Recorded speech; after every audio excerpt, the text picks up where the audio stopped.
Kind tutorial. आज की video में हम बेसिक सिंटैक्स पार्ट 2 को डिस्कस करने वाले हैं। पिछली वीडियो में हमने कुछ टैग्स सीखे थे, लाइक जैसे कि HTML का, हेडर का, बॉडी का। आज की वीडियो में हम उससे कुछ बढ़कर करेंगे और जो इंस्ट्रक्शन है वो मैं आपके साथ शेयर करूंगा। सबसे पहले हम इसको सेव कर लेते हैं, इस फाइल को सेव कर लेते हैं। जैसे कि मैंने आपको पहले बताया था, इसकी जो एक्सटेंशन है वो आपने .html देनी है, ठीक है।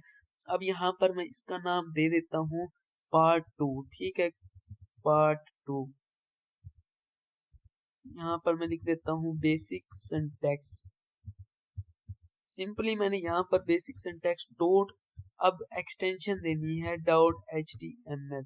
पिछली वीडियो में हमने जाना था कि HTML का टैग लगाया था और जो HTML का टैग था वो हमने कर दिया था क्लोज, ठीक है।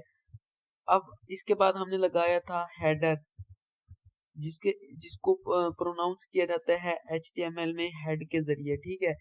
अब मैंने इसको कर दिया क्लोज। ये बैक स्लैश के जरिए जो हमारा है ना HTML का जो हेडर टैग है वो हो गया है क्लोज। इसके बाद हम लगाते हैं बॉडी। बॉडी यहाँ पर हम लगा देते हैं बॉडी।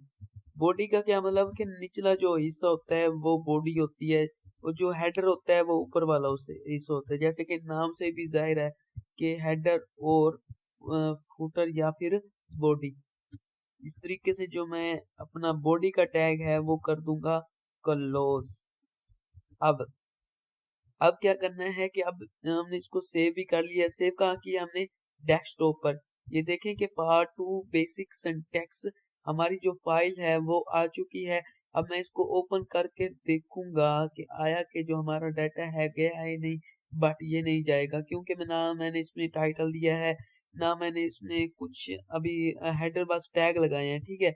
अब हम जानते हैं कि यहाँ पर मैं कुछ भी लिख देता हूँ। मैं लिख देता हूँ hello my friends, please subscribe my channel, और आपने चैनल भी सब्सक्राइब कर देना है, ठीक है। चैनल ऑल काइंड ट्यूटोरियल्स, ठीक है। सिंपली मैंने यहाँ पर एक लिख दिया कि जैसा कि मैंने टेक्स्ट फॉर्म में लिख दिया। अब मैं रिफ्रेश करने के बाद मुझे ये देखें शो हो रहा है hello my friends please subscribe my channel all kind tutorial, ठीक है। अब आप ये सोच रहे होंगे कि ना हमने इसमें कोई टेक्स्ट या ना कोई हमने इसमें टैग लगाया है, ना कोई टैग क्लोज किया है, और फिर भी ये बॉडी में हमें शो हो रहा है।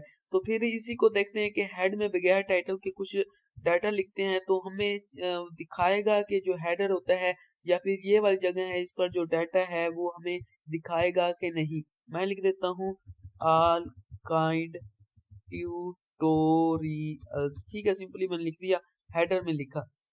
अब मैं रिफ्रेश करके देखूंगा कि जो हमारी फाइल है वो आई है या नहीं, बट ये नहीं आएगी क्योंकि इसकी जो मेन वजह है कि हेडर जो है उसमें या तो टाइटल दे सकता है, टाइटल का टैग देना जरूरी है, जबकि बॉडी में आप बगैर टाइटल के आप कोई भी टेक्स्ट डाल सकते हैं। सिर्फ टेक्स्ट की बात कर रहा हूँ, ये नहीं कि आप बगैर टाइटल के ही इमेज डालना शुरू कर दें, ऐसा नहीं है, ठीक है। मैं टेक्स्ट की बात कर रहा हूँ, टेक्स्ट इसमें आसानी से चला जा सकता है, और जो बाकी चीजें हैं उसमें टैग का यूज करना बहुत ही लाजमी होता है, ठीक है। इसलिए मैं कह रहा हूँ कि यहाँ पर आपने हेडर में टाइटल का टैग देकर क्लोज कर देना है। इसके बाद आपने इसमें टाइटल दे देना है, टाइटल कोई भी दे सकते हैं। मैं लिख देता हूँ सिंपली सेकंड, ठीक है। सिंपली मैंने लिखा सेकंड, ठीक है। अब यही कुछ इंस्ट्रक्शन थी। इसके बाद जो मैं आपको मेन बात बताने वाला हूँ इसी वीडियो में ही, ये कि आपने फाइल को सेव करके यानी Ctrl+S से, यहाँ पर मैं लिख देता हूँ Ctrl+S का बटन दबाकर आपने सेव करके जब अपने ब्राउजर पर जाना है, या तो फिर आप Ctrl+R से रिफ्रेश करके अपने ब्राउजर पर जाएं, ठीक है। रिफ्रेश करने का मतलब ये है कि जो आपने यहाँ पर डाटा लिखा है वो यहाँ पर आ जाएगा। यहाँ पर सेव करना है, फिर यहाँ पर रिफ्रेश करना है। रिफ्रेश करने की कौन सी है? Ctrl+R। या फिर आपको ये शो हो रहा है ये देखें कि रिफ्रेश का दोबारा रिफ्रेश इससे भी रिफ्रेश हो सकता है, ठीक है।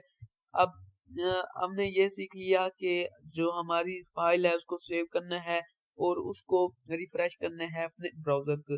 इसके बाद जो हमारी इंस्ट्रक्शन है वो यही है कि आपने जहाँ पर HTML की फाइल सेव किया है, यहाँ पर मैंने सेव किया है part2 basic syntax .html। कहाँ पर सेव किया है मैंने? डेस्कटॉप पर। जी हाँ, मैंने इसको डेस्कटॉप पर सेव किया है। अब मैं चाहता हूँ कि इमेज उठाना चाहता हूँ, तो फिर मैं क्या करूँगा कि इमेज भी डेस्कटॉप से ही उठाऊँगा। मीन्स के जहाँ पर मेरी फाइल पड़ी है HTML की, वहाँ से ही HTML की फाइल उठाऊँगा। अगर मेरी यहाँ पर फाइल पड़ी होती है HH फाइल में, तो मुझ पर लाज़िम है कि HH फाइल से ही इमेज उठाऊँगा अगर मुझे इमेज की ज़रूरत पड़े, ठीक है।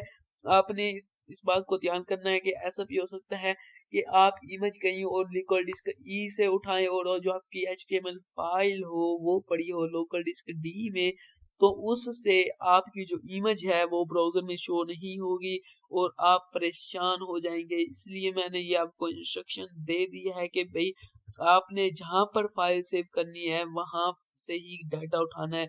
अगर आप इमेज उठाना चाहते हैं वहीं से उठाएंगे, अगर आप कोई और वीडियो उठाना चाहते हैं तो वहीं से उठाएँगे, अगर आप ऑडियो उठाना चाहते हैं तो वहीं से उठाएँगे। जी हाँ, तो हमारा बेसिक सिंटैक्स पार्ट 2 हुआ मुकम्मल। मिलेंगे नेक्स्ट वीडियो में, तब तक के लिए मुझे दीजिए इजाज़त। अल्लाह निगहबान।